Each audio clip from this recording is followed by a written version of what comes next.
അപ്പോൾ IOQMന്റെ രജിസ്ട്രേഷൻ നടന്നുകൊണ്ടിരിക്കുകയാണ്. അപ്പോൾ അതിൻ്റെ ലാസ്റ്റ് ഡേറ്റിലേക്കാണ് പോയിക്കൊണ്ടിരിക്കുന്നത്. അപ്പം അതിലൊരു റിലാക്സേഷൻ ഉണ്ട്, നമ്മൾ അപ്ലോഡ് ചെയ്യുന്ന ഓരോ ഡോക്യുമെന്റ്സിൻ്റെ റിലാക്സേഷൻ ഉണ്ട്. അത് പറയാനാണ് ഈ ഒരു ഷോർട്സ് ആയിട്ട് വന്നിട്ടുള്ളത്.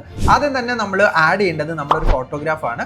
ഫോട്ടോഗ്രാഫ് കഴിഞ്ഞ് കഴിഞ്ഞാൽ നമുക്ക് ആഡ് ചെയ്യേണ്ടത് നമ്മുടെ ഡേറ്റ് ഓഫ് ബർത്ത് തെളിയിക്കുന്ന ഒരു ഡോക്യുമെന്റ് ആണ്. നമുക്ക് ഏറ്റവും സിമ്പിളായിട്ട് നമുക്ക് ആധാർ കാർഡ് അതിൽ ആഡ് ചെയ്യാം, അല്ലെങ്കിൽ നമുക്ക് ബർത്ത് സർട്ടിഫിക്കറ്റ് ആഡ് ചെയ്യാം, അല്ലെങ്കിൽ നമുക്ക് പാസ്പോർട്ട് ആഡ് ചെയ്യാവുന്നതാണ്.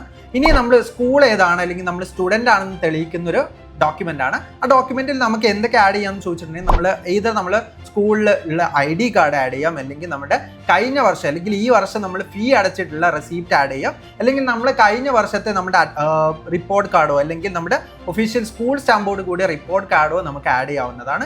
ഇനി ഇതൊന്നും അല്ലെങ്കിൽ ഇതിലൊരു റിലാക്സേഷൻ ഉണ്ട്, നമുക്കൊരു ഡിക്ലറേഷൻ ഫോം ഉണ്ട്. ഡിക്ലറേഷൻ ഫോമിൻ്റെ ഫോമാറ്റ് ഇവിടെ കൊടുക്കുന്നുണ്ട്. ആ ഡിക്ലറേഷൻ ഫോമിൻ്റെ ഫോമാറ്റിൽ നിങ്ങൾ സ്കൂളിലെ ഹെഡ് മാസ്റ്ററിൻ്റെ സീലും സ്കൂൾ സ്റ്റാമ്പും വെച്ചിട്ട് എന്ത് ചെയ്യാം, നിങ്ങൾക്ക് അപ്ലോഡ് ചെയ്യാവുന്നതാണ്.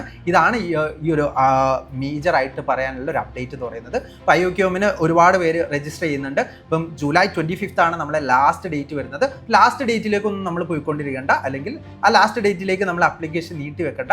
ഏറ്റവും പെട്ടെന്ന് തന്നെ നമുക്ക് എപ്പോഴാണ് പെട്ടെന്ന് ചെയ്യാൻ പറ്റുന്നത് അപ്പം തന്നെ നമുക്ക് ചെയ്യാൻ നോക്കാം. അതുപോലെ തന്നെ ഡീറ്റെയിൽ ആയിട്ടുള്ള സ്റ്റെപ്പ് ആയിട്ടുള്ള എങ്ങനെയാണ് നമ്മൾ അപ്ലോഡ് ചെയ്യേണ്ടത് അല്ലെങ്കിൽ എങ്ങനെയാണ് അപ്ലൈ ചെയ്യേണ്ടതെന്ന് നമ്മുടെ ചാനലിൽ വീഡിയോ കിടപ്പുണ്ട്, അതൊന്ന് വാച്ച് ചെയ്യാം.